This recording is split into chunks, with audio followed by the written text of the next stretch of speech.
ব্যবস্থা যখন সব হয়ে গেছে তখন আর দেরি করাটা ঠিক হবে না। হ্যাঁ হ্যাঁ, এসো সবাই, কাঁধে কাঁধ মেলাই।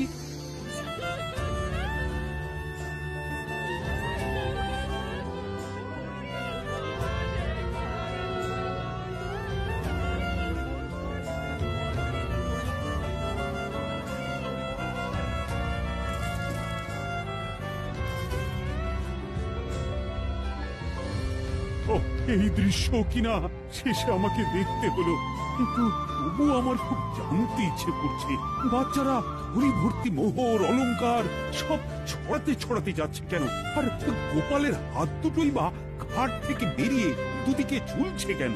মহারাজ, আর একটা ব্যাপার কি আপনি লক্ষ্য করেছেন? কি বলতো? গোপালের দেহ হারা কাঁধে করে নিয়ে যাচ্ছে।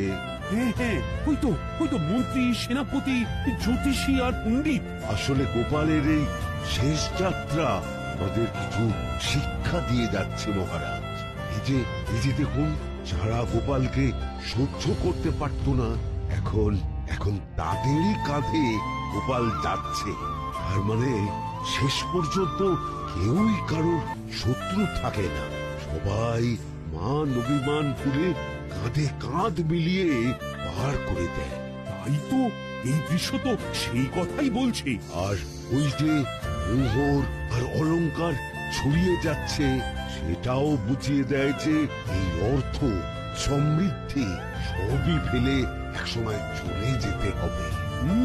কি ভীষণ সত্যি। দুটো খালি হাতও বুঝিয়ে দিচ্ছে খালি হাতেই আমরা সংসারে এসেছিলাম, আর খালি হাতেই আমাদের যেতে হবে। এই চরম সত্যিটা আমি আগে বুঝিনি।